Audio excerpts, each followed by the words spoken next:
yang ini. Yang terhormat kepada Bapak Dr. Insinyur Mardiaman, ST, MT, selaku Wakil Ketua Umum ITAKI dan sebagai dosen aktif Teknik Sipil Universitas Tama Jagakarsa. Selanjutnya yang terhormat kepada Bapak Insinyur Suban M. PSDA IPM selaku Ketua Dewan Penasehat ITAKI dan Direktur PT Waskita Toll Road dan sekaligus sebagai pembicara kita pada siang hari ini. Selanjutnya yang terhormat kepada Ibu Indriasari STMT sebagai moderator kita pada kegiatan kita siang hari ini.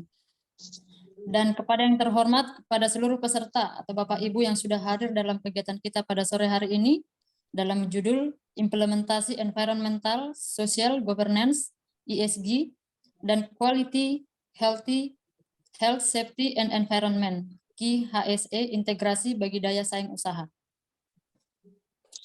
Baik, pada saat ini saya akan membacakan susunan acara webinar kita pada siang hari ini sebagai berikut. Yang pertama pembukaan, yang kedua doa bersama, yang ketiga menyanyikan lagu kebangsaan Indonesia Raya, yang keempat sambutan dari Ketua Umum ITAKI, yang kelima pemaparan materi oleh pembicara, yang keenam sesi diskusi dan tanya jawab, yang ketujuh penutup atau closing statement, dan yang terakhir adalah foto bersama. Selanjutnya, tata tertib dalam kegiatan kita siang ini sebagai berikut. Pada saat acara berlangsung, seluruh peserta dimohon menghidupkan kamera Zoom dan mematikan fungsi mikrofon Zoom masing-masing. Yang kedua, setelah pemaparan materi selesai, peserta yang ingin mengajukan pertanyaan boleh melambaikan tangan dan bertanya langsung kepada pembicara. Dan boleh juga menuliskan pertanyaannya dalam kolom room chat Zoom dengan menyebutkan nama, asal instansi, dan pertanyaan. Dan selanjutnya moderator yang akan membacakan pertanyaan tersebut. Yang ketiga, seluruh peserta mohon mengisi daftar hadir melalui link yang akan diberikan melalui room chat Zoom. Yang terakhir, bagi peserta yang mau sertifikat, silakan mengisi link daftar hadir dan akan dibebankan biaya sertifikat sesuai yang disebutkan dalam formulir daftar hadir. Baik, sebelum saya serahkan kepada moderator, saya perkenalkan secara singkat moderator kita pada siang hari ini, yaitu Ibu Indriasari, STMT. Ibu ini berprofesi sebagai dosen aktif Teknik Sipil di Universitas Krishnadipayana. Kepada Ibu Indri, waktu dan ruang kami persilakan. Baik, terima kasih kepada MC, Ibu Ririn Sihotang yang sudah memperkenalkan saya sebagai moderator pada acara webinar ini. Baiklah, saya masuk ke pantun pembuka. Siang hari makan kelapa, rasanya enak bikin ketawa. Kita di sini telah berjumpa untuk acara yang istimewa. Assalamualaikum warahmatullahi wabarakatuh. Salam sejahtera bagi yang beragama lain. Salam hormat saya sebelumnya kepada Bapak Wakil Ketua Umum ITAKI, Bapak Mardiaman, kemudian kepada Ibu Ririn sebagai Direktur Eksekutif ITAKI, dan pengurus ITAKI, Mas Berlinto, dan yang lainnya yang tidak saya sebutkan satu persatu.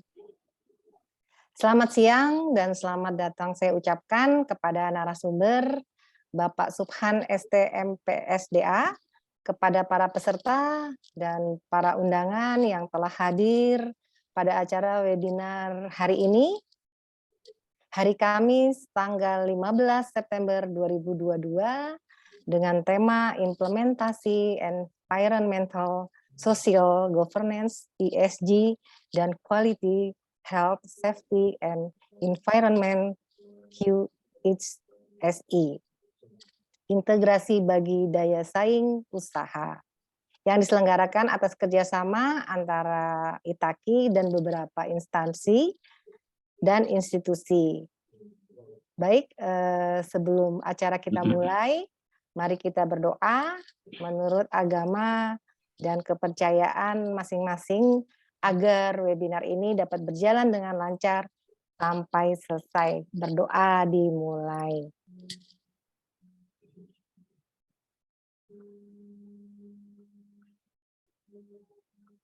Berdoa selesai. Acara saya mulai dengan ucapan Bismillahirrahmanirrahim. Selanjutnya menyanyikan lagu Indonesia Raya Bapak Ibu dipersilakan membuka kamera, mengambil sikap tegap menghadap kamera.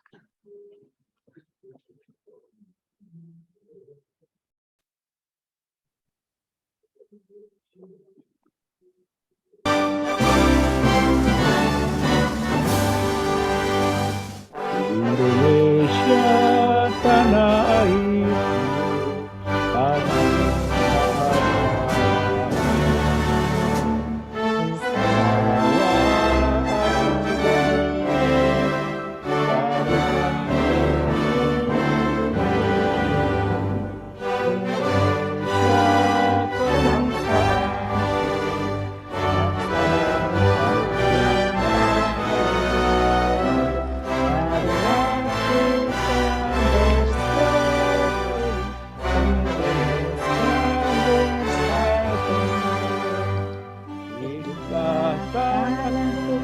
Hiduplah negeriku, bangsaku, rakyatku semuanya, bangsa jiwanya, bangsa badannya untuk Indonesia Raya.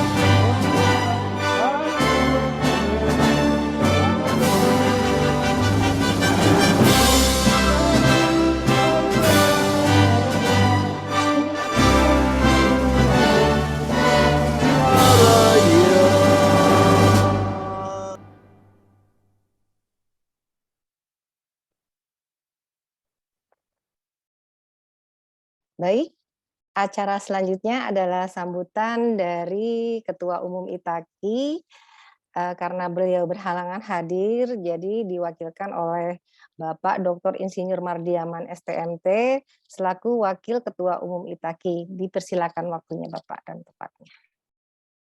Terima kasih Bu Indri Sari. Ya, baik Pak. Assalamualaikum warahmatullahi wabarakatuh. Salam sejahtera bagi kita semua. Salam, Om Swastiastu, Namo Buddhaya, salam kebajikan. Yang saya hormati Direktur Eksekutif ITAKI Ririn Syihotang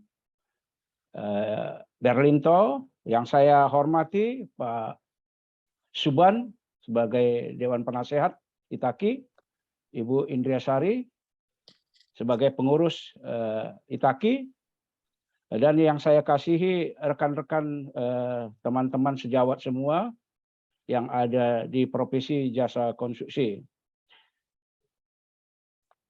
Izinkan saya untuk menyampaikan sepatah kata. Saya Mardiaman sebagai Wakil Ketua Umum ITAKI yang sekaligus mewakili Ketua Umum ITAKI Pak Heberlolo yang berhalangan datang. Syukur kita panjatkan kepada Tuhan Yang Maha Kuasa karena acara webinar ini ya yang menarik ini akan segera berlangsung. Semoga nanti acara ini dapat berjalan dengan baik dan kita semua bisa saling bertukar pikiran, menambah pemahaman kita, terutama di bidang K3. Semoga apa yang dibawakan pada hari ini oleh pembicara yang memang ahli di bidangnya bisa menjadi bekal bagi kita supaya apa yang kita kerjakan di dalam aktivitas kita dalam bidang jasa konstruksi itu bisa berjalan dengan baik. Dan ini juga perlu saya sampaikan, acara ini merupakan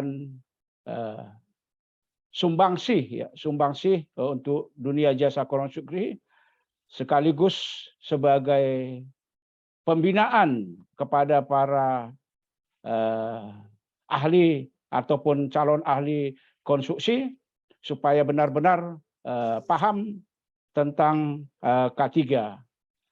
Barangkali itu yang bisa saya sampaikan. Akhir kata, semoga acara ini bisa berlangsung dengan baik. Terima kasih untuk semuanya. Saya kembalikan kepada Ibu Indriasari. Silahkan, Bu. Ya, baik. Terima kasih Pak Mardiaman atas sambutannya. Baiklah, kita memasuki acara yang ditunggu-tunggu, yaitu pemaparan materi dari Bapak Subhan STMP SDA dengan judul Pentingnya Penerapan ESG dan Terintegrasi dengan QHSE bagi Daya Saing Usaha dan Keberlanjutan. Yang akan dibawakan selama 30 menit, nanti dilanjutkan dengan sesi tanya-jawab 25 menit. Jadi sebelum narasumber memberikan materi, mohon izin saya membacakan biodata beliau.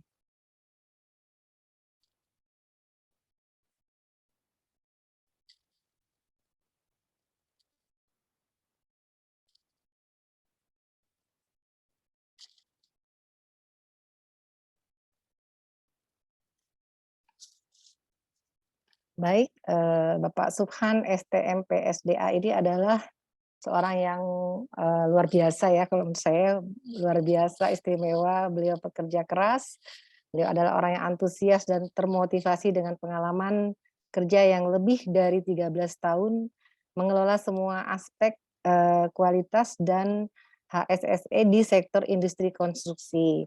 Saya langsung bacakan untuk pendidikan formal beliau.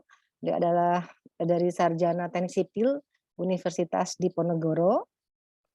Kemudian beliau juga menempuh pendidikan di Magister Manajemen Sumber Daya Air di Institut Teknologi Bandung. Pengalaman kerja beliau sebagai manajer proyek PT Wijaya Karya, Persero Tbk, kemudian Bureau Manager of Quality di bidang HSE, System and Risk Management, PT Adikarya.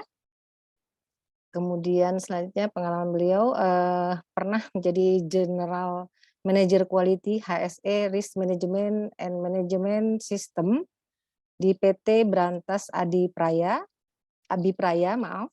Kemudian pernah menjadi Senior Vice President Quality Health Safety and Environment PT Waskita Karya, dan sekarang beliau menjabat sebagai Direktur PT Waskita Beton Precast Tbk.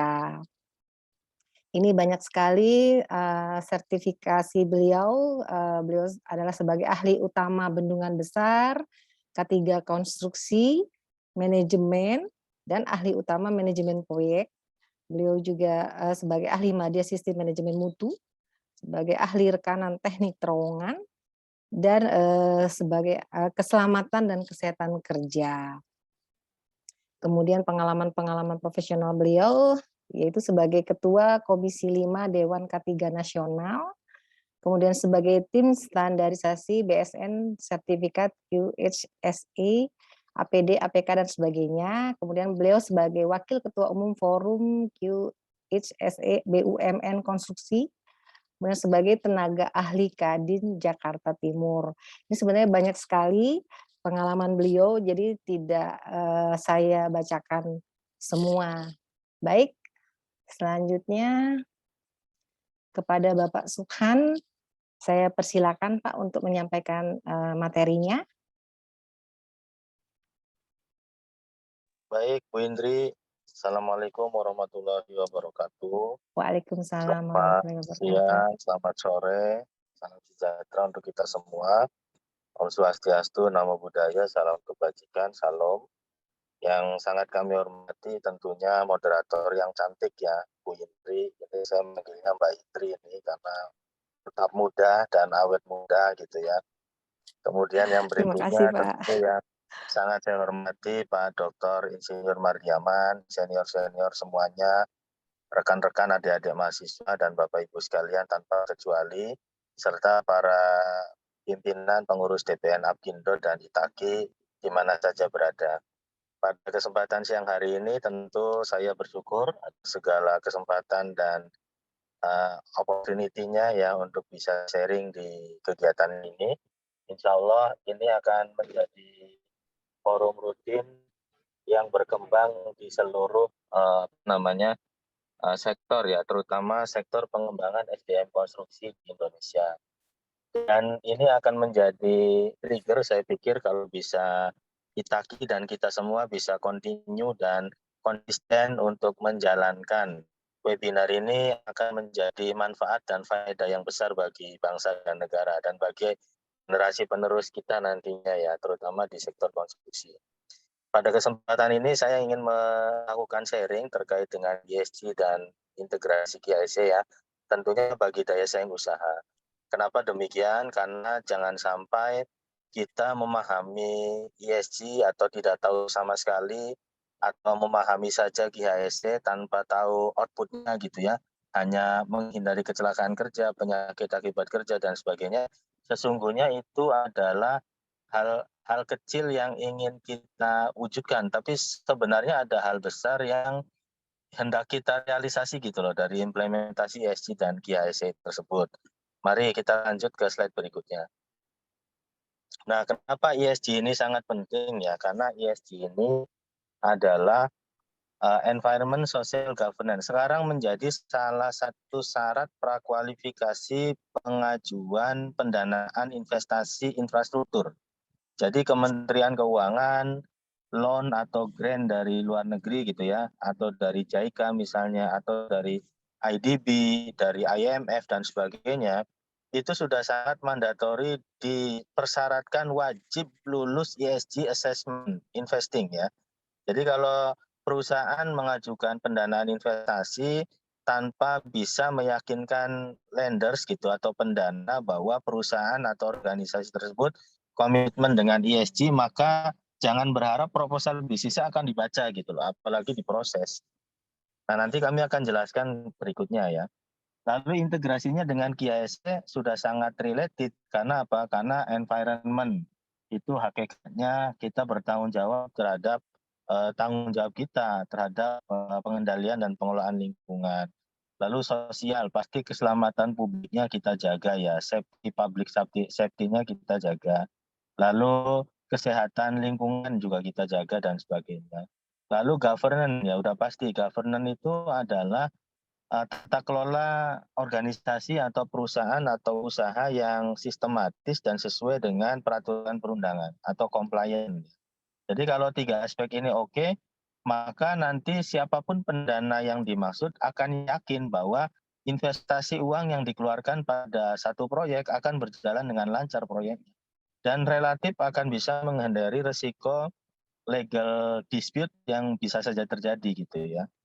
Nah untuk itu saya juga selaku pengurus di Forum GHSC BUMN Konstruksi terutama ini punya komitmen ya untuk merealisasi bagaimana kemudian ESG dan GHSC menjadi diterapkan lebih baik lagi di semua perusahaan ya. Dan kita tidak melihat grade perusahaan itu tinggi, menengah atau kecil. Pokoknya semuanya harus bahu-membahu.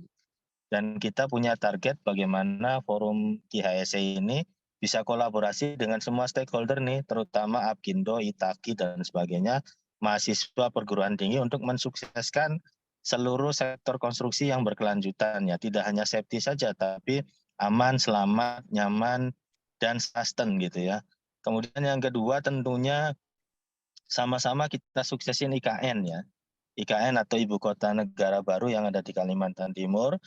Lalu kita juga sama-sama merealisasi gotong royong peningkatan SDM, bidang konstruksi dan bidang K3, bidang mutu dan sebagainya. Dan harus mewujudkan semangat standarisasi ini. Jadi ke depan kita punya standar nih penerapan ESG di perusahaan kontraktor itu kayak apa sih, di tambang kayak apa dan sebagainya. Dan tidak bisa jalan sendiri, perlu supportnya teman-teman dari Itaki maupun Apkindo dan perguruan tinggi. Lalu bagaimana caranya organisasi seperti Forum GHSC BUMN melakukan peningkatan kualitas? Ya tentunya ESG ini harus dipahami oleh seluruh leaders ya. Leaders itu dari mulai middle management sampai top management dan kemudian semuanya mengimplementasikan yang namanya risk-based thinking, sistem ISO, lalu construction quality safety management system dan juga rutin melakukan monitoring dan evaluasi. Artinya pada slide ini kita ingin bercerita bahwa compliant itu tidak hanya ISO integrasi tapi juga komitmen ya. manajemen, dan juga seluruh pekerja dalam menerapkan ESG dan GISE. Sehingga ISO dan sertifikasi tidak hanya kertas, tapi merupakan sesuatu yang sakral untuk sama-sama disukseskan semua pihak. Lanjut.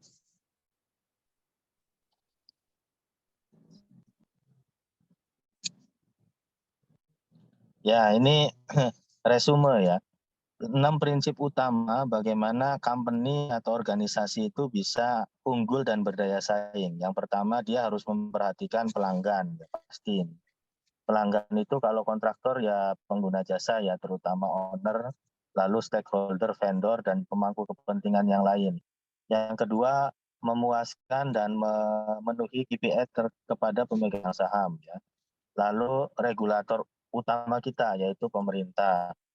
Kemudian pegawai ya, pekerja kita, pekerja pihak ketiga dan sebagainya. Lalu mitra kerja lain-lain nih. Kemudian yang terakhir tentunya masyarakat ya. Masyarakat juga punya kepentingan atau punya tanggung jawab sama-sama untuk mewujudkan keberlanjutan konstruksi ataupun keselamatan yang berdaya saing tadi. Empat hal ini tentunya akan bisa mendorong ya terwujudnya kalau orang bilang tuh operasional excellence atau OPEC ya, bahwa tidak hanya kita memikirkan laba atau pertumbuhan bisnis saja, tapi semua pihak senang dan happy gitu loh dengan adanya kita, keberadaan kita. Lanjut.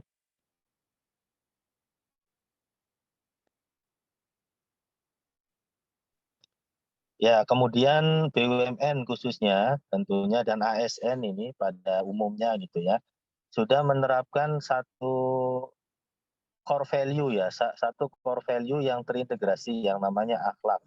Kalau ASN atau PNS ditambahin ya di depannya ada berakhlak. Bernya itu berorientasi pelayanan, hanya tuh amanah, tanya kompeten, harmonis, loyal, adaptif, dan kolaboratif. Ini tidak perlu dijelaskan satu-satu, tapi kuncinya adalah bagaimana kemudian organisasi atau BUMN atau company itu komitmen untuk meningkatkan terus-menerus kepercayaan seluruh stakeholder, meningkatkan terus-menerus kompetensi personil yang ada di organisasi, lalu melakukan sinkronisasi pekerjaan dan tugas dengan internal dan eksternal, kemudian patuh pada peraturan perundangan dan target-target yang ditentukan, lalu lincah ya, agile atau adaptif terhadap situasi dan kondisi yang serba tidak pasti, tantangan yang black swan ke depan dan sebagainya gitu ya. Dan tentu harus kolaborasi karena tidak bisa sukses sendiri. Ini yang akan menjadi senjata kita dalam mensukseskan program-program ESG dan GISE. Karena kalau tidak dibekali dengan semangat akhlak ini, maka selalu bahwa ESG dan GISE adalah cost ya, dan hanya beban saja gitu. Padahal outputnya tadi bisa meluluskan proposal pendanaan investasi proyek atau infrastruktur kita. Lanjut.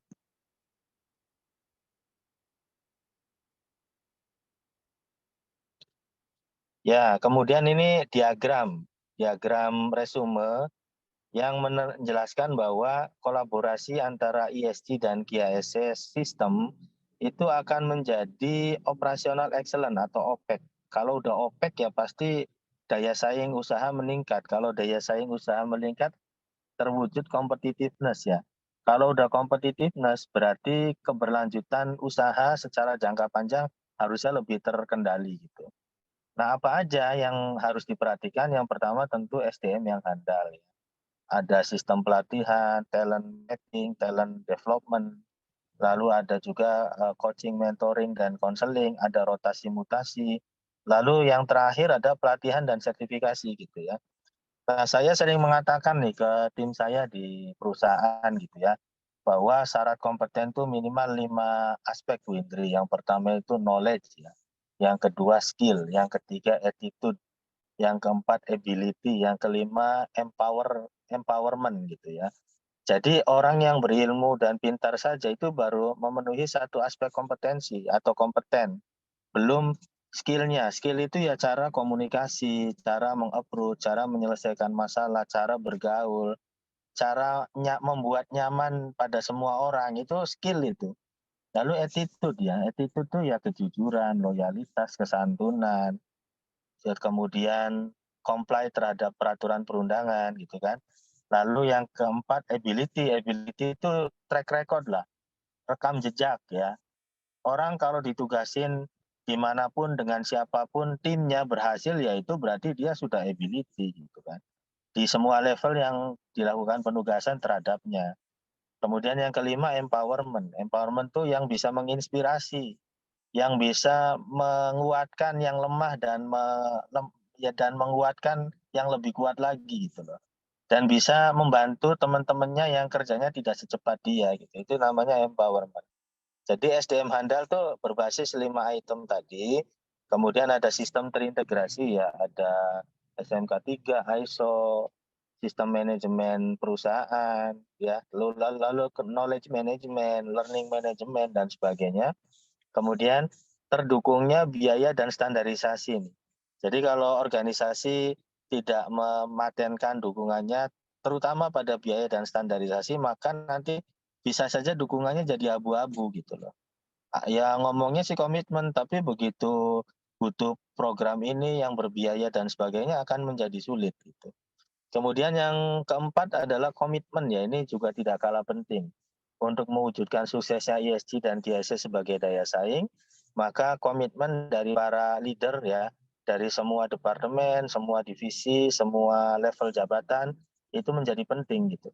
Dan kalau bisa, ciri-ciri organisasi atau perusahaan yang maju gitu ya, biasanya dalam rapat-rapat top manajemen, rapat direksi gitu, selalu aspek QHSE atau ESG ini dibahas pertama kali gitu loh. Sebelum bahas yang lain, rundown pertama tuh pembahasan ini dulu. Karena apa? Karena khawatir kalau dibahas lain-lain dulu, waktunya sudah tidak cukup, lalu akan tidak menjadi konsen utama. Kalau tidak menjadi konsen utama, nanti bisa saja hal kecil terjadi pada salah satu titik operasi akan menjadi potensi kebangkrutan gitu loh. Bapak Ibu sekalian masih ingat tentunya ada tambang di Minahasa gitu ya, bangkrut hanya karena pencemaran lingkungan yang tidak terkendali. Lalu ada juga maskapai nasional yang maju pada tahun-tahun 2014 sampai 15 atau 16, 2004 sampai 2006 gitu ya. Lalu kemudian harus jatuh di Mamuju, Sulawesi Barat gitu, dan akhirnya bangkrut. Makanya ESG itu penting dan GISE secara terintegrasi juga penting untuk tidak menjadi bangkrutnya satu perusahaan. Kemudian yang berikutnya, yang lingkaran putus-putus itu akhlaknya ya. Tadi core value-nya organisasi dibalut dengan akhlak, disupport dengan IT, maka otomatis nanti seluruh operasinya akan menjadi OPEC tadi ya, operational excellent, atau memenuhi kriteria penilaian kinerja unggul ya, organisasi atau perusahaan, namanya KPKU atau business excellent lah.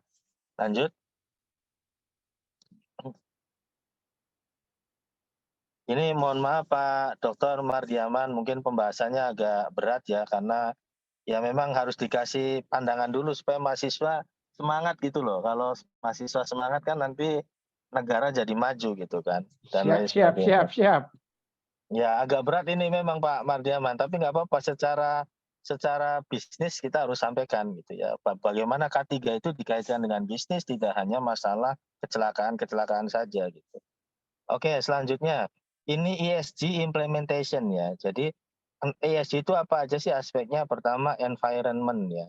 Environment itu ada natural resources, ada climate change, ada waste management, ada innovation, ada 3R ya. 3R itu reduce, recycle. Lalu governance itu ya transparansi, anti penyuapan, corporate governance, risk management dan sebagainya. Lalu kalau sosial ya tentunya human capital management atau leading HCM gitu ya. Lalu managing diversity, mengelola perbedaan, orang dari mana-mana bisa cocok, kompak dan sukses gitu ya. Lalu value chain bisa menguntungkan semua pihak dan mengorkestrasi social society dan komunitas bisnis gitu kan. Dan kemudian kita akan menguatkan yang namanya society. Nah ini nanti Apkindo dan Itaki akan merealisasikan ESG ini Pak Mardiaman, tanggal 20 Oktober dikawinkan antara Kadin Indonesia, Kadin DKI, lalu Apjasi, Asosiasi Pengguna Jasa Security, Forum GSC BUMN, dan Apkindo di Hotel Grand Lex Sunter, yaitu acaranya akan kita praktekkan yang namanya kolaborasi, social society, business matching, dan sebagainya ya. Mudah-mudahan nanti akan membesarkan manfaat bagi para membernya Apkindo ya dalam meningkatkan usahanya. Kira-kira seperti itu. Dan di Indonesia sendiri penerapan ESG ini belum cukup konsisten dan optimal gitu ya. Walaupun gaungnya udah lama kita utarakan gitu. Nah, mudah-mudahan nanti setelah kita tahu bahwa ESG ini jadi syarat pendanaan investasi, itu akan menjadi kunci ya. Artinya orang pasti akan berlomba-lomba sewa konsultan dan sebagainya dan sebagainya. Karena ini mempengaruhi ACC-nya lenders dalam mencairkan pendanaan. Lanjut. Ya, kemudian poin penting penerapan bagian dari ESG itu adalah green construction atau green building ya. Green construction itu tidak hanya hijau saja, banyak tanaman dan sebagainya gitu ya. Tapi bagaimana kita bisa menghemat semua energi ini, listrik, diesel, terbarukan, energi tidak terbarukan, dan bisa melakukan 3R tadi ya, reuse, reduce, recycle. Sehingga nanti ada yang namanya istilahnya waste to energy ya, sampah menjadi energi. Misalnya sekarang kan sudah ada tuh pembangkit listrik tenaga sampah.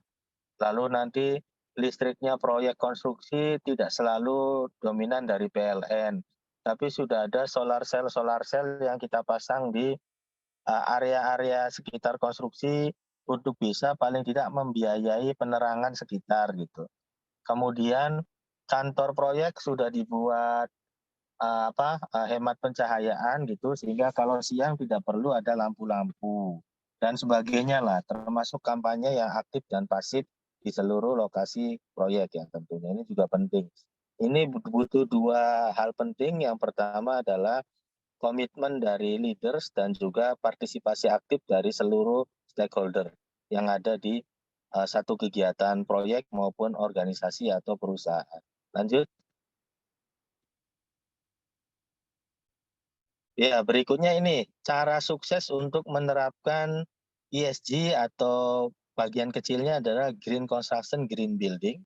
Yang pertama pasti PDCA ya, Plan Do Check Action, yaitu memastikan dokumen pemenuhannya tersedia, planningnya, rencana keselamatan, rencana tata kelola lingkungan, rencana mutu dan sebagainya. Lalu pasti identifikasi aspek dampak lingkungan, mutu, safety dan sebagainya. Lalu pastikan legislasi terkait atau list register regulasi yang memenuhi kita list dan kita pelajari lalu kita terapkan. Kemudian kita juga memahami life cycle analisisnya operasional, lalu adanya matrik rencana pantau dan pengukuran dan sebagainya gitu ya. Pelaksanaannya gimana ya? Pasti kita menggerakkan ya empowerment, komunikasi dan kampanye, lalu role model, keteladanan untuk melakukan penghematan, recycle sumber daya yang mungkin awalnya dianggap tidak bermanfaat, terus kita make up sedikit jadi bermanfaat dan sebagainya. Lalu checkingnya ya pasti dengan audit, pengukuran, lalu inovasi dan sebagainya. Lalu tindak lanjutnya ya berupa improvement ya, improvement, kemudian inovasi, continuous improvement dan sebagainya. Lanjut.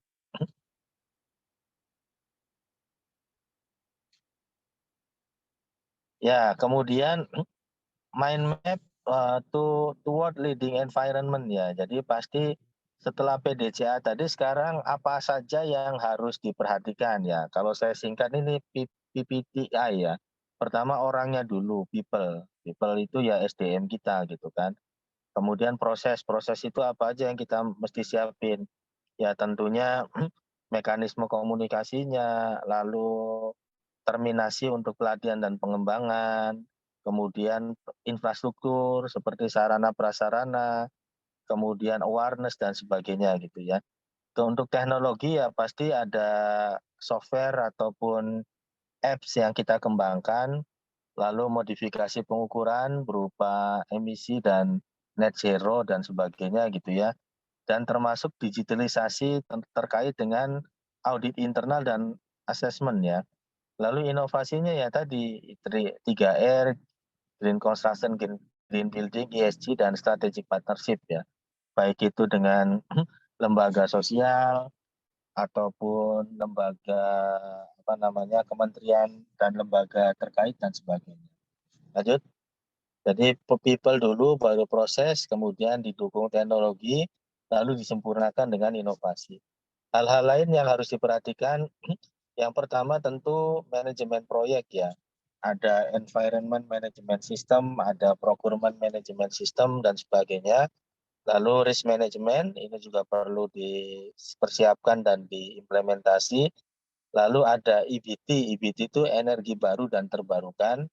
Biasanya orang lebih familiar menyebutnya renewable energy ya.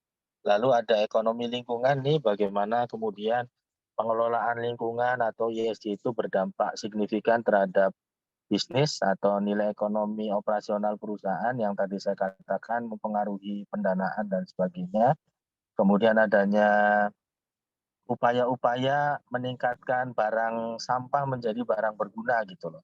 Jadi tadi waste to energi, pembangkit listrik tenaga sampah, pembangkit listrik tenaga air ya, surya dan sebagainya. Lalu ada green operation. Green operation ini gabungan dari green construction, lean operation, dan juga green building ya. Sehingga nanti udah berbasis operasi hijau nih. Operasi hijau itu akan menghasilkan green productivity dan green product tentunya. Yang mana setelah 2045 sudah menjadi konsensus pada saat G20 di Italia, itu hanya produk hijau saja yang akan bersaing dan diterima oleh dunia. Produk hijau itu ya produk yang sudah memperhatikan 3R gitu. Teman-teman kalau suka belanja di mall, coba deh main ke Uniqlo ya. Uniqlo itu adalah garment dari Jepang yang dia proses sintesis kain dan bahannya itu sudah tidak membutuhkan air yang terlalu banyak pada saat proses pencucian. Dan dia daur ulang itu. Sehingga apa? Semangat inovasi green product tadi ya hanya itu yang nanti akan bisa bersaing di dunia gitu. Termasuk konstruksi. Contoh nih, konstruksi contoh yang sederhana ya, bekisting, formwork. Formwork system saat ini banyak yang menggunakan triplek, kayu, kaso, dan sebagainya. Ke depan, sistem precast itu akan menjadi kunci gitu loh. Jadi orang akan punya moto membangun gedung di pabrik. Jadi sampai lokasi itu hanya tinggal knockdown sistem saja, tinggal pasang-pasang saja. Memang selalu ada bekisting yang tetap masih diperlukan di lapangan, tapi jumlahnya tidak banyak. Dan sudah menggunakan full system. Sehingga kita tidak nebang pohon lagi gitu ya. Tidak menggunakan kayu kaso lagi. Lalu tidak bising lagi, taktok-taktok paku lagi gitu loh. Lalu tidak banyak sampah yang terbuang, tidak ada resiko kebakaran dan sebagainya. Nah itu yang kita namakan dengan green operation to green productivity dan untuk menuju green product. Itu yang akan laku di dunia setelah 2045. Jadi semua yang dilakukan dengan cara-cara hijau, energi yang hemat, operasional yang murah itu yang pasti akan dipakai. Oke, kemudian leading enviro ya, yaitu gabungan antara digitalisasi, leadership, dan partnership. Kemudian assessment, ini pasti ya, harus diukur targetnya, KPI-nya, kemudian pencapaiannya, kekurangannya apa, dan sebagainya. Lanjut.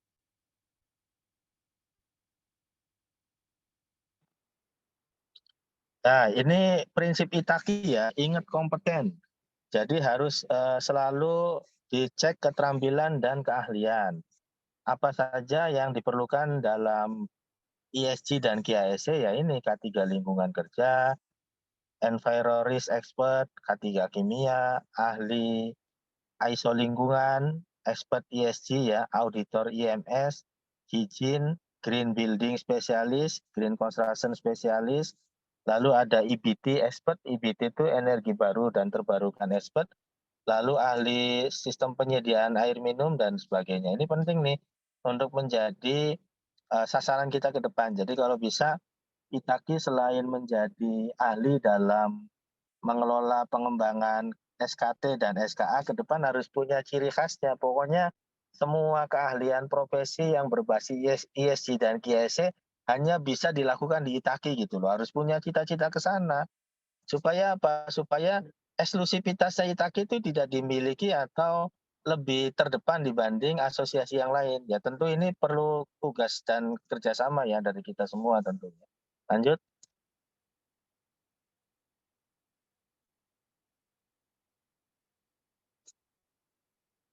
Ya, ini kesimpulan nih, sampai pada kesimpulan bahwa excellencies of GHSE implementation toward good business adalah bagaimana mengawinkan 6 aspek utama ya, yaitu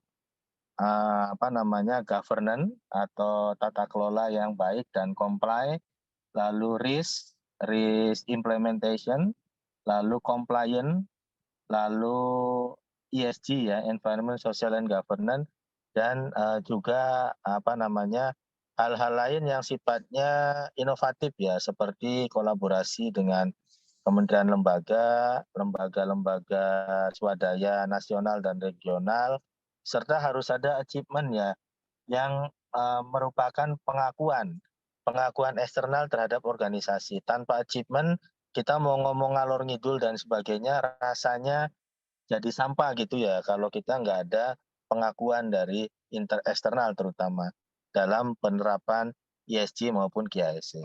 Lanjut.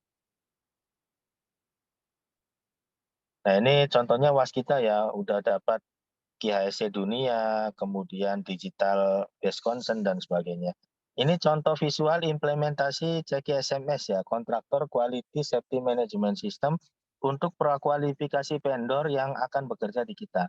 Jadi kalau dia tidak lulus, maka jangan berharap dia punya tiket untuk ikut pekerjaan di perusahaan. Kira-kira seperti itu. Ada penilaiannya dan ini sudah digital nih, sudah lebih detail dibanding IPROK nih Pak Mardiaman. Jadi sudah lebih detail daripada IPROK ya, atau e-katalog. Lanjut.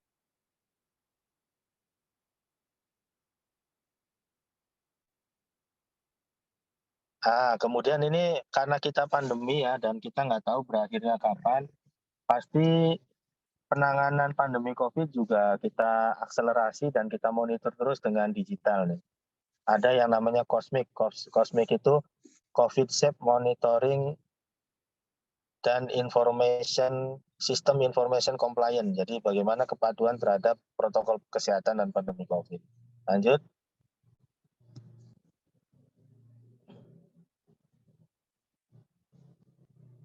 Ya, kemudian ini contoh assessment dari eksternal ya, baik dari ESG, risk management dan sebagainya. Lanjut.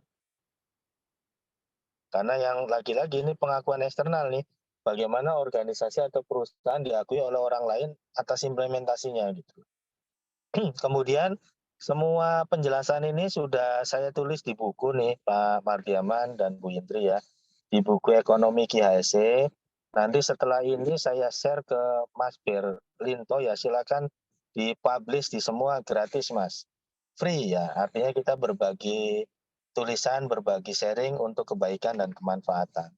Dan sudah di-library-kan di WSO di Las Vegas nih, World Safety Organization. Lanjut.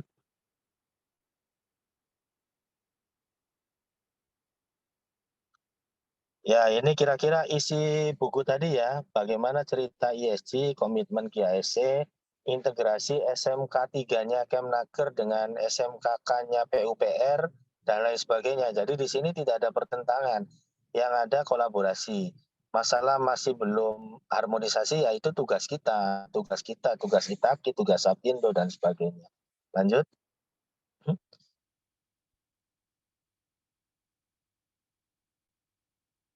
Nah, kemudian poin-poin penting ya dari paparan ini yang pertama adalah pentingnya peran top manajemen dan P2K3 dalam penerapan ESG dan GIC dalam setiap proses bisnis ya. Lalu bagaimana leader dan top manajemen itu berperan penting dalam menentukan ketetapan utama implementasi supaya konsisten dan kontinu gitu ya. di semua level, dari mulai level staff sampai level manajemen. Lalu bagaimana kepatuhan terhadap peraturan perundangan juga menjadi acuan inti dalam proses bisnis. Yang keempat, partisipasi aktif dari seluruh pekerja dan stakeholder menjadi kunci keberhasilan.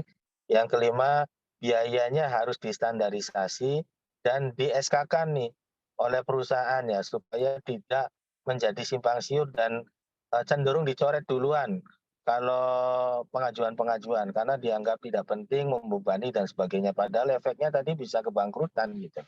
Lanjut.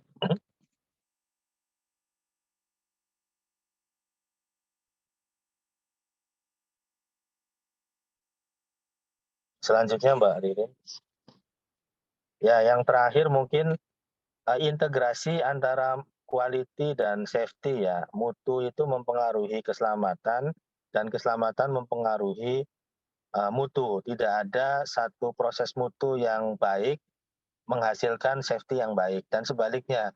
Tidak ada proses safety yang konsisten dan terkendali menghasilkan mutu yang bagus. Karena di Undang-Undang 2 2017 tentang jasa konstruksi kita tahu semua ya bahwa syarat keselamatan salah satunya adalah syarat keberterimaan peralatan, bahan dan material konstruksi. Artinya mutu itu menjadi kunci terwujudnya keselamatan konstruksi. Lanjut.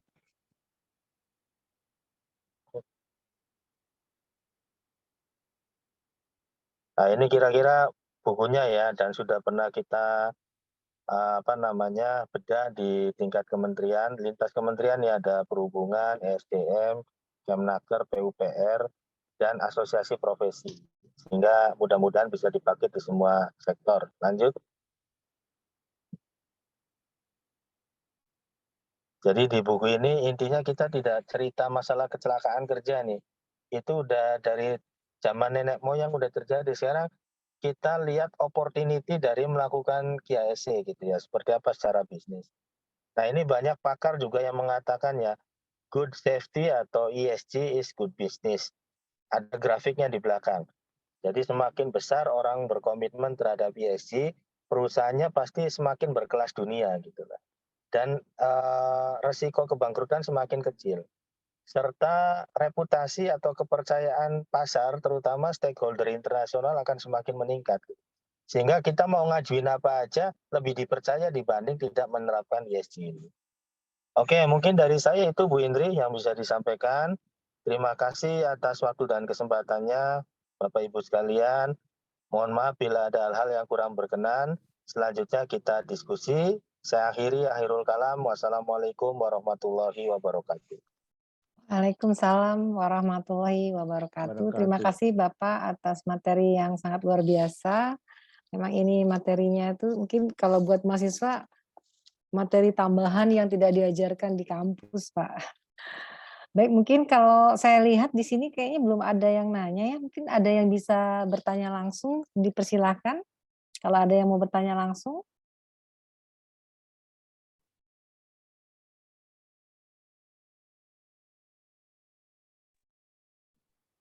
Boleh Bu, saya Bu. Ya, silakan Bapak Lukas. Ya. Selamat siang semua peserta dan materi ya. Hormat saya untuk senior-senior, terutama pembicara ya Pak Subhan. Salam kenal. Jadi ada satu hal yang dari pemaparan Bapak tadi, saya agak curious, jadi aku pengen tahu ya Pak ya, terkait dengan bagaimanakah penerapan GHSE ini bisa membuat sebuah perusahaan itu menjadi tiba-tiba gagal atau bangkrut, Pak.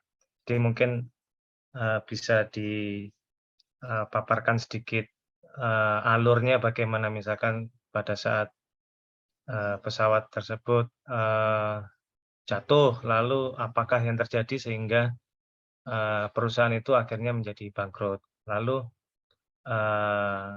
GHSE-nya berperan di mana? Maksudnya ini loh gara-gara dia tidak menerapkan GHSE akhirnya jadi begini. Nah itu Pak.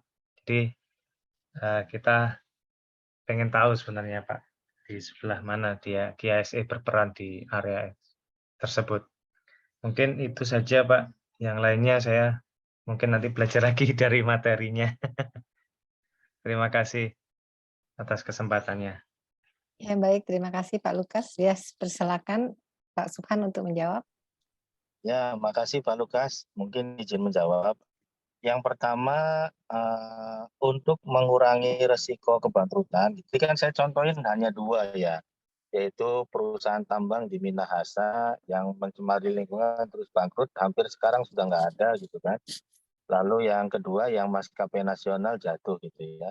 Jadi ya itu betapa pentingnya aspek ESG dan keselamatan bagi keberlanjutan usaha. Kadang kalau tidak ada masalah kayaknya biasa-biasa aja gitu loh. Tapi kalau ada masalah, ya itu bisa sampai potensi kebangkrutan. Nah, yang harus dijaga kaitannya ya pertama bagaimana kita mempreventif risiko itu kecil terjadinya atau dampaknya diperkecil semaksimal mungkin lah. Itu yang pertama. Kita sudah punya job safety analysis, punya HIRO ya, hazard identification and risk assessment, ada security risk assessment dan macam-macam lah banyak sekali ya, ada environment risk assessment dan sebagainya banyak sekali, ada IADL, identifikasi aspek dan dampak lingkungan dan sebagainya gitu kan. Tapi itu hanya mengurangi dan mencegah resiko. Tadi ada peluang opportunity yang lebih besar lagi. Kalau kita menerapkan dengan optimal ESG, maka kita mengajukan pendanaan ke lenders manapun setidaknya akan cukup maksimal dipercaya gitu ya. Karena apa? Kita aja kalau mau ngasih utang nih ke teman atau ke saudara gitu ya, untuk usaha kita mesti cek dulu usahanya akan sustain atau tidak gitu ya. Dia mengelolanya secara managing yang baik atau tidak gitu loh. Dan sebagainya, apalagi yang skala besar. Karena resikonya ya dananya akan mati gitu, akan berhenti dan tidak bisa di-feedback pengembalian maupun sharing keuntungannya gitu loh. Kira-kira seperti itu. Jadi ya kami pikir harus digerakkan 2 arah di mana ESG dan GISE selain mengurangi kerugian atau resiko-resiko yang bisa terjadi, juga sesungguhnya kalau diterapkan dengan baik akan menghasilkan big opportunity gitu ya. Reputasi meningkat, produktivitas meningkat, lalu dipercaya oleh lenders lebih banyak, kemudian target dan lain sebagainya harusnya lebih optimal ya karena semakin efektif, produktif dan terkendali. Mungkin seperti itu Bu Indri, Pak Lukas. Semoga bisa menjawab. Ya, baik. Bagaimana Pak Lukas? Terima kasih Pak, sudah sangat Baik. membantu. Mungkin yang lain ada yang bertanya? Ini kesempatan yang baik. Oh ya, silakan. Mungkin Rizky. sebelumnya saya ingin bertanya, tapi di luar materi nggak apa-apa ya Pak, Bu? Silakan. Jadi saya mau nanya, seberapa pentingnya K3 di dalam suatu perusahaan? Karena yang saya dapat informasi, dari semua perusahaan itu kalau tanpa K3 itu tidak bisa dibangun. Nah, saya menanya apakah itu betul atau tidak? Dan kalau emang betul, apa alasannya dan kenapa gitu Pak? Terima kasih.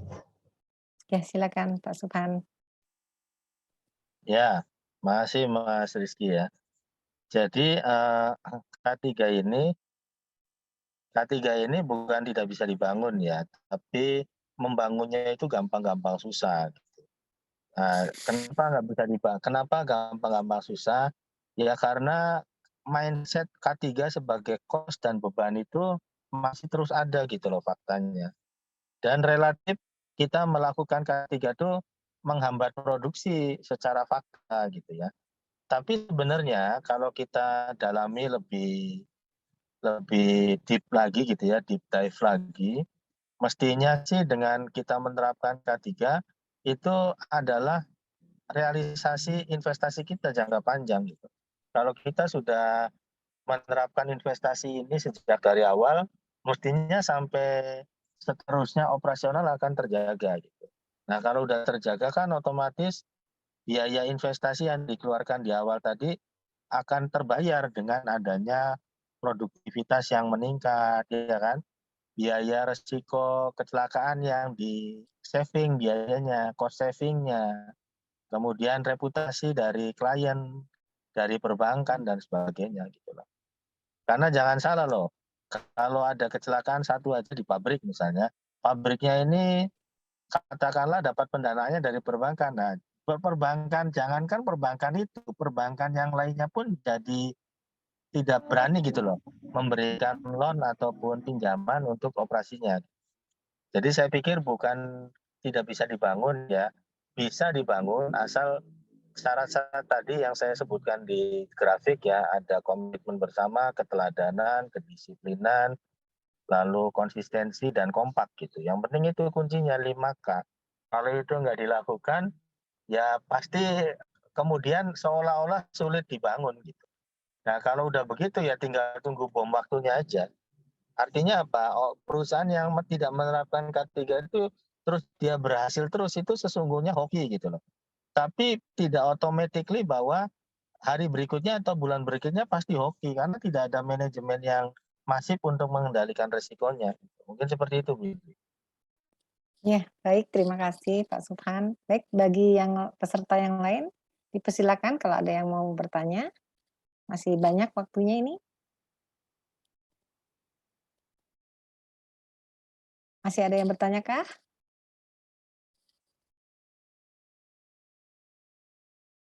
Bisa langsung buka mikrofon.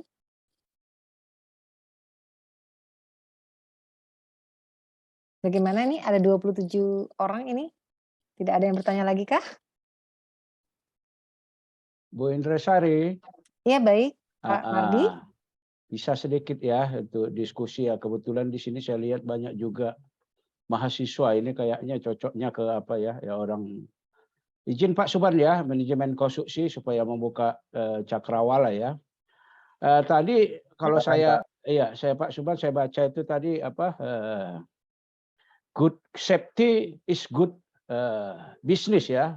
Nah, itu menjadi topik yang menarik itu ya. Artinya mungkin nanti di antara mahasiswa-mahasiswa terutama dengan S2 itu tertarik gitu. Artinya memang benar nggak itu mengenai apa keselamatan yang dijalankan itu ya dari plan do check actuating tadi ya PDCA itu ya. Itu PDCA itu plan do check actuating. Jadi benar nggak safety yang dilaksanakan itu seperti apa itu ya. Kemudian bisa aja nanti itu disurvei kepada perusahaan-perusahaan ya, bisa skala kecil, menengah, besar itu bagaimana mereka melaksanakan itu, bisa diwawancara itu ya. Sehingga ada enggak increase-nya, peningkatannya terhadap bisnis yang dimaksud apa? Apakah keuntungan secara uang langsung atau nanti opportunity yang disampaikan oleh Pak Suban tadi, opportunity, peluang-peluang. Artinya apa? Kalau terjadi kecelakaan, berapa biaya yang harus dikeluarkan perusahaan? Berapa lama dia berhenti? Iya. Kalau kecelakaan itu terjadi pada tenaga inti, itu bisa berhenti. Cakrawala itulah yang dibuka di seminar-seminar ini sehingga menarik ya, sehingga bisa membuka topik-topik baru ya, terutama untuk mahasiswa S2 ya. Makanya kita undang juga mahasiswa-mahasiswa itu supaya benar nggak mungkin di antara mahasiswa ini ada yang sudah bekerja kan. Itu aja dari yang sederhana-sederhana semua, karena topik ini tadi sudah diarahkan Pak Suban. Saya lihat itu banyak kalimat-kalimat penting yang bisa diambil gitu ya, bisa di plan itu. Di plan itu kesehatan yang tadi QHSE, quality ya, health, safety and environmental itu seperti apa plannya ya. Kemudian plan itu kan banyak itu ya, plannya pasti banyak itu ya, sesuai dengan kondisi daripada perusahaan tersebut. Kemudian dilakukan itu, dieksekusi. Itu mana aja kan nggak mungkin semua dieksekusi. Itulah yang perlu filter-filter daripada penelitian riset-riset. Saya rasa itu riset yang menarik. Terima kasih kepada Pak Suban ya, sudah membuka topik-topik yang bisa diambil lah dari apa yang disampaikan Pak Suban itu. Banyak itu barangkali. Barangkali itu ya bisa bertukar pikiran. Terima kasih Ibu Indrisari. Ya, Pak baik. Subhan. Terima kasih atas pertanyaannya Pak Mardiaman. Dipersilakan Pak Subhan. Ya, makasih Pak Mardiaman.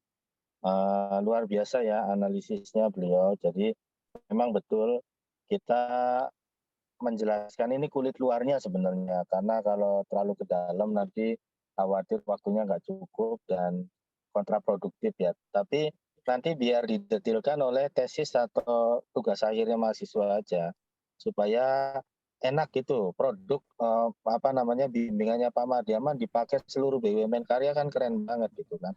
Dan kalau bisa sistematika penyusunan ESG distandarisasi sehingga dipatenkan Pak Mardiaman. Paten penyusunan standarisasi proposal Investing Assessment ESG NKRI, itu produknya bimbingannya Pak Mardiaman nanti. Jadi orang yang mau pakai itu ya bayar royalti ataupun apa segala macam untuk kepentingan kemajuan dunia usaha tentunya gitu ya ke depan. Itu salah satu pokok penting tuh, belum yang 3R ya, reuse, reduce, recycle. Belum green productivity, belum green operation. Banyak sekali sebenarnya perlu kita teliti ini. Tapi secara singkat ingin kita sampaikan ke teman-teman sekalian, dampaknya itu ada dua tadi, betul yang disampaikan Pak Mardiaman ya, tangible benefit dan intangible benefit. Tangible benefit ya saving cost, kemudian produktivitas naik, ya kan, waktu lebih cepat, tidak ada kerugian akibat idle alat maupun orang akibat kecelakaan kerja atau pencemaran gitu ya. Itu yang tangible benefit. Yang intangible benefit ya naiknya reputasi, naik kelasnya kita menjadi kelas perusahaan menuju kelas dunia gitu, atau blue chip company gitu kan. Dan kemudian naiknya kepercayaan para lenders atau pendana terhadap kita. Jadi ya luar biasa ini kalau ditekuni, didetilkan oleh rekan-rekan dari perguruan tinggi, kolaborasi dengan dunia industri, ini akan sangat dahsyat nih dampaknya nih. Makasih Bu Indri. Pak Mardiaman, makasih Pak. Ya, baik. Terima kasih Pak Terima kasih Pak Subhan. Subhan.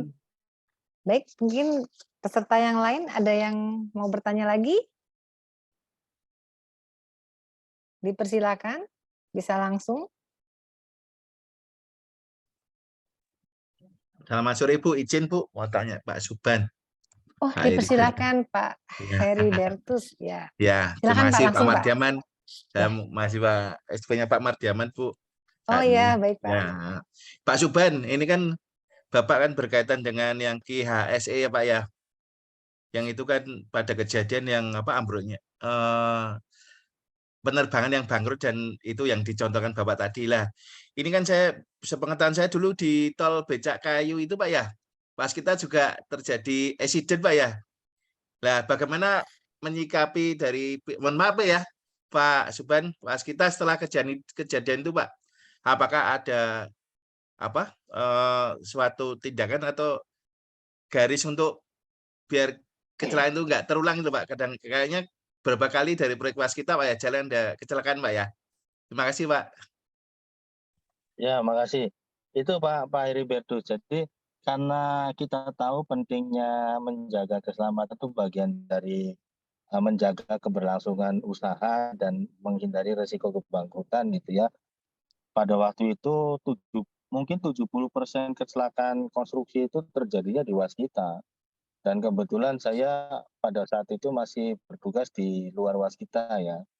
Ya, konsekuensinya sangat banyak. Pertama, 6 dari 7 direktur diganti loh Pak, padahal bukan kesalahan dia langsung loh Pak. Tapi secara tanggung jawab kan responsibility pemimpin tertinggi ya direktur gitu loh.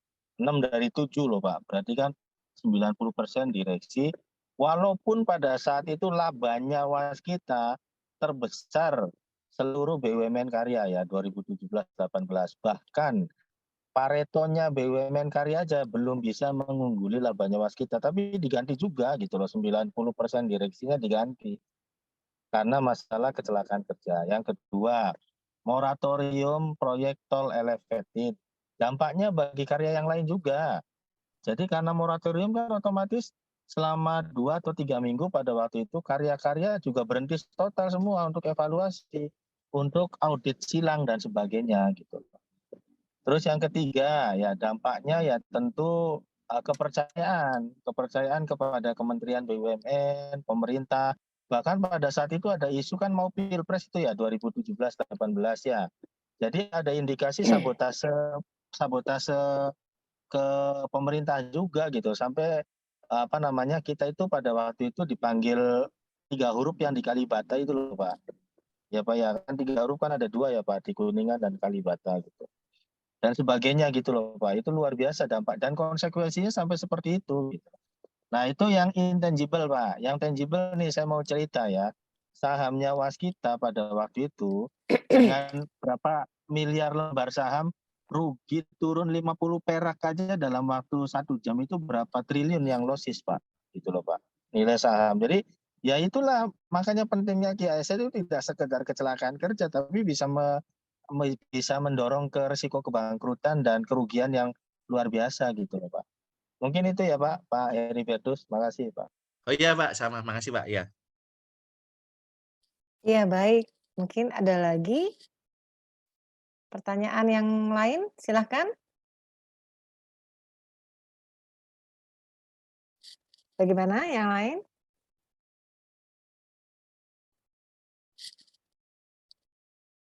Silakan bisa langsung bertanya.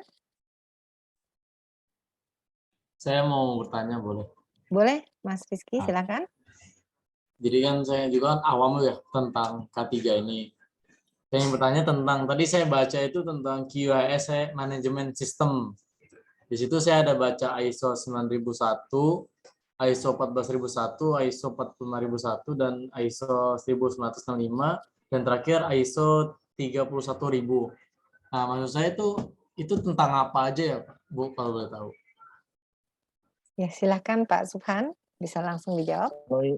Makasih Mas Rizky. Itu yang bisa jawab Bu Indri itu kalau itu Mas Rizky. Sama Pak Heber, sama Bu Ririn yang bisa jawab. Saya sedikit aja nanti dilengkapi Bu Indri ya dalam Ya, kesempatan silakan Pak. webinar yang lain. 31.000 itu Risk Management Compliance atau IRM ya, Enterprise Risk Management, ISO tentang pengelolaan risiko. Kalau 19650 itu tentang BIM ya, Building Information Modeling. Lalu masih banyak ada 27.001 itu sistem keamanan informasi atau IT Management System. Lalu ada 22301 yaitu Business Continuity Management System atau ISO keberlanjutan usaha. Lalu ada 21.500 Project Management System. Banyak Mas. Nanti mahasiswa bisa tuh ngambil satu tugas akhir terkait dengan integrasi antara 1950 BIM dengan SMKI 27001 IT kayak apa gitu loh. Nanti nggak apa-apa, kami di industri akan membantu murid-murid atau mahasiswanya Pak Mardiaman dan Bapak Ibu sekalian untuk bisa lancar dan bermanfaat hasilnya. Mungkin seperti itu ya Mas Rizky ya. Ya, baik. Terima kasih Pak Subhan. Bagaimana Mas Rizky? Ya, itu nanti bisa ini juga ya, kita bisa cari, ada di searching ya, bisa cari searching di internet untuk ISO-nya. Baik, kepada yang lain? Ada yang bertanya lagi? Pak Subhan, saya sedikit tergelitik nih Pak dengan judul buku Bapak ya. Untung ruginya apa? Judulnya Pak, untung rugi menggunakan KIHSE gitu ya Pak ya? Untung rugi mengelola. Nah, saya boleh tanya sedikit nggak Pak? Di situ isi dari buku tersebut, itu menjabarkannya seperti apa ya Pak? Maksudnya gini, apakah dengan adanya KIHSE itu ada ruginya juga? Karena kan di situ judulnya untung rugi mengelola KIHSE atau hanya membahas keuntungannya aja kalau menggunakan KIHSE, seperti itu Pak? Ya, makasih Bu Indri. Iya. Jadi yang dijelaskan di sini adalah kerugian ketika tidak menerapkan KIHSE gitu loh. Jadi keuntungan ketika kita menerapkan dan kerugian ketika kita tidak lalai atau menerapkan. tidak menerapkan KIHSE. Tetapi ada juga insight-insight yang menjelaskan tentang kerugian ketika mengelola KIHSC tapi tidak konsisten gitu loh. Misalnya hari ini bagus, nanti besok sudah kurang bagus, besoknya lagi lupa dan sebagainya, itu efeknya juga besar sekali gitu loh. Dan lain sebagainya. Nanti bisa teman-teman atau Bapak Ibu disempatkan ya, bisa dibaca atau nanti pada sesi-sesi penelitian atau apa bisa dikaitkan dengan topiknya, siapa tahu bermanfaat gitu Bu Indri ya. Ya, Seperti itu Bu Indri. ya, baik Pak, terima kasih. Berarti segala sesuatunya memang kalau untuk kebaikan itu harus konsisten ya Pak. Jadi tidak boleh hari ini baik, hari ini tidak baik sesuai yang Bapak jelaskan tadi. Singkatan dari akhlak tadi bagus sekali Pak kalau saya baca di situ. Mungkin yang lain ada yang bertanya lagi kah? Silakan. Ya, izin Bu. Oh, ya silakan Pak Hamonangan. Ya, maaf ya lagi off kamera, lagi Ya, sedang silakan. di jalan. Terima kasih Pak Subang. Sungguh luar biasa materinya. Materi terkait dengan Heptis environment. Ada sedikit yang mau saya tanyakan yang Pak Subang pemateri ya. Ini kan sesuai judul kan KIHSE ya. Berarti ada penambahan quality, sebelumnya kan mungkin hanya HSE ya, health safety environment ya. Ini kan ada penambahan dengan quality. Mungkin sedikit saja, mungkin kalau dulu quality itu masih masuk satu departemen, ini kan kelihatannya masuk bergabung dengan safety ya. Mungkin sedikit saja itu mungkin bagaimana kira-kira sejarahnya itu jadi HSE itu berubah menjadi KIHSC seperti yang Bapak materikan hari ini. Begitu saja Pak Subhan, terima kasih, dan juga Ibu Indri, terima kasih. Ya, baik. Dipersilakan Pak Subhan. Terima kasih Pak Monang atas pertanyaannya, luar biasa ya. Mudah tapi jawabnya sulit nih saya. Jadi gini, quality itu sebenarnya kan ISO-nya tersendiri ya, Quality Management System. Kemudian HSC juga OS ya, Occupational Safety and Health itu 45001 sendiri juga. Tapi dalam konteks Integrated Management System atau IMS gitu, atau Sistem Manajemen Terintegrasi bahasa Jakartanya, itu sudah di-annex SL kan. Artinya klausul-klausulnya udah sama-sama 10 dan poinnya sama. Ya, misalnya klausul 1 itu tentang definisi dan sebagainya. Terus klausul 4 tentang konteks organisasi, isu internal eksternal. Klausul 5 itu leadership dan empowerment. Klausul 6 itu terkait dengan planning ya, planning. Klausul 7 dukungan operasional, klausul 8 itu eksekusi atau operasi. Klausul 9 itu audit dan tinjauan manajemen, klausul 10 itu inovasi dan continuous improvement. Itu udah sama tuh. Jadi kalau dijembrengin itu antara 45.001, 9.001, 14.001 lingkungan itu sudah sejajar gitu. Jadi terintegrasi. Nah, perusahaan akan lebih mudah menerapkan dengan integrasi. Makanya kenapa quality department saat ini di perusahaan besar digabung dengan HSC, karena ISO-nya juga sudah terintegrasi gitu loh. Kalau dulu sebelum adanya 9001 2015 gitu ya, itu masih 8 klausul. Jadi antara quality-nya sudah 10, ISO-nya OSAS 18001 2007 itu masih 8 klausul. Jadi nggak seimbang gitu loh. Nah, makanya sebelum 2015 quality department dan HSC department itu dipisah. Tapi setelah 2015 terbitnya Integrated Management System itu kemudian digabung menjadi departemen IHSE. Tapi ini kembali lagi nih, kalau komitmen manajemen atau pemimpinnya tetap bagus antara tanggung jawab kualitas dengan HSC, mau dipisah juga nggak masalah gitu loh.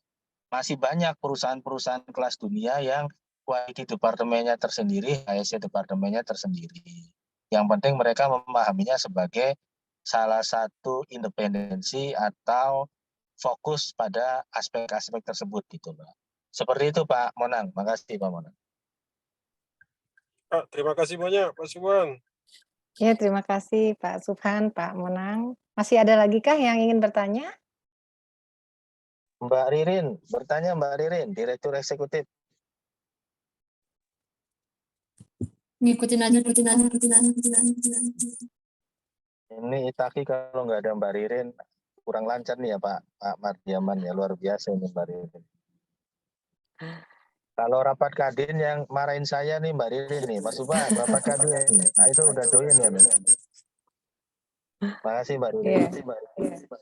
Terima kasih Pak. Baik, kalau sudah nggak ada yang bertanya lagi, apa kita akhiri? Bagaimana Pak Mardi? Apa mau diakhiri? Kalau sudah, apa masih ada yang mau bertanya? Ibu Ririn yang memastikannya selesai enggak gitu? Ya. Di mute Bu. Memang nggak apa-apa sih kalau misalnya ini sudah menunjukkan pukul 15.37 ya. Kalau memang sudah nggak ada yang bertanya, kita tutup. Bagaimana? Bu Ririn masih di mute. Langsung saya tutup saja ya. Saya bacakan sedikit kesimpulan. Baik, intinya dari webinar hari ini tadi bagaimana QHSE itu dapat diterapkan ke seluruh sektor konstruksi. Jadi untuk dapat mewujudkan ESG dan QHSE sebagai daya saing itu diperlukan yang pertama tadi SDM yang handal, kemudian sistem yang terintegrasi, biaya dan standarisasi, kemudian mempunyai komitmen dan bersinergi. Nah, itu yang utama ya Bapak Ibu. Dan kemudian quality assurance didukung oleh budaya akhlak, yaitu amanah, kompeten, harmonis, loyal, adaptif, dan kolaboratif. Kemudian hal-hal lain yang perlu diperhatikan tadi seperti misalnya manajemen proyek, harus memperhatikan risk management juga, energi baru terbarukan, ekonomi lingkungan, ESG, inovasi 3R, keberlanjutan, green operation, leading enviro, dan assessment. Seperti itu. Baik, sebagai penutup acara ini, alhamdulillah acara pada hari ini, hari Kamis 15 September 2022 telah selesai. Saya ucapkan terima kasih kepada narasumber atas ilmu yang telah disampaikan, ilmu yang sangat bermanfaat sekali Bapak. Dan mudah-mudahan bermanfaat bagi kita semua, bagi mahasiswa juga bagi saya sebagai dosen, ini tambahan pengetahuan juga ya Bapak. Jadi sebagai penutup saya akan bacakan pantun, buah nanas, buah seri, dicampur gula enak sekali. Cukup sekian pertemuan kali ini, semoga bisa bertemu lagi di kemudian hari. Saya kembalikan kepada MC, dipersilakan kepada Ibu Ririn. Terima kasih Bu Indri untuk kesempatannya. Sekali lagi kami terima kasih kepada Pak Subhan yang sudah menjelaskan materi yang cukup baik dan menarik pada sore hari ini. Terima kasih juga untuk para peserta Bapak-bapak yang sudah bertanya dan kepada Pak Mardiaman yang sudah menambahkan. Dan kepada Bu Indri juga terima kasih untuk kesimpulannya dan sudah memandu acara kita ini dengan baik. Baik, untuk selanjutnya sama-sama mendengarkan closing statement dari Pak Mardiaman, tapi sebelum itu saya mengingatkan kepada bapak-bapak yang belum mengisi absensi, boleh diisi Bapak atau Ibu untuk menyempurnakan laporan kita nantinya. Baik, untuk closing statement pada Pak Mardiaman, dipersilakan Pak. Terima kasih kepada Bu Ririn ya. Terima kasih Pak Subhan ya yang sudah memaparkan bahannya cukup bagus ya. Cukup baguslah menambah informasi kepada kita dan membuka ilmu-ilmu baru yang bisa dikembangkan ya. Terutama kita yang bergerak di bidang akademisi maupun juga yang praktisi itu sangat bisa dikembangkan. Terima kasih kepada Ibu Indriasari yang sudah memandu acara ya. dari Sama-sama, tadi Pak. sampai sekarang dengan pantun-pantunnya. Barangkali pantun penutup ada ya Pak Suban ya, dan semua rekan ya, supaya memberikan semangat kepada kita semua ya. Semoga apa yang kita sudah bahas, kita diskusikan sama-sama ini bukan mengajari ya, makanya ini dinamakan pertemuan profesi. Artinya itu akan menambah pengetahuan kita, pemahaman kita secara bersama-sama. Dan perlu kita sampaikan kegiatan ini sudah kita daftarkan ke LPJK ya. Jadi peserta semua yang mengikuti seminar ini nanti yang mempunyai sertifikat itu terutama untuk perpanjangan itu sudah terdetek ya di dalam sistem itu. Karena tanggalnya sudah ditentukan, harinya sudah ditentukan, itu langsung mendapatkan SKPK 5 ya, SKPK 5. Jadi nanti disimpan ya, semoga itu bisa bermanfaat. Terima kasih ya sudah mengikuti acara ini dari awal sampai selesai ya, dari jam 2 tadi itu. Semangat semua saya lihat ya, sampai sekarang jam 3.42 di Zoom saya. Terima kasih, semoga acara ini bisa berlanjut dengan topik-topik yang lebih menarik lagi sebagai tanggung jawab kita ya Itaki kepada tenaga-tenaga profesi di bidangnya. Terima kasih. Wassalamualaikum warahmatullahi wabarakatuh. Selamat sore. Waalaikumsalam. Selamat sore, Pak. Terima kasih Bu Indri. Makasih banyak Pak Kasih. Subhan. Sehat selalu Bapak Ibu semua. Mbak Ririn, izin live ya Mbak Ririn. Jangan live dulu Pak, foto Foto dulu. bersama. Foto bersama. Oh iya, foto dulu. Oke. Ini kita buka kamera kita masing-masing Pak untuk foto bersama. Tolong dikasih gaya terbaiknya Pak. Sama Ibu. Oke, masih ada belum buka kamera. Oke. Kita tunggu sebentar lagi. Oke, masih ada yang belum buka ini Pak Henry, Pak Heru, Pak Hamonangan, Pak Lukas, Pak Marganda. Oke, sudah. Kita ngambil foto ya Bapak Ibu. 1, 2, 3. Oke. Sekali lagi Bapak Ibu, sebentar saya save dulu. Terakhir 1, 2, 3. Oke Bapak Ibu. Oke, makasih Mbak Izin Ririn. semua. Terima kasih Bapak Ibu semua. Terima kasih Pak semua. Subhan, Semoga Pak sehat selalu Mardi, Pak Bu Suban, Bu Ririn, Indri, dan Mas semuanya. Terima kasih Berito, Pak. Izin live ya, Pak Pak Monang, Ibu semuanya. Pak Monang, Terima kasih Pak, izin live. izin live ya. Dadah. Ya.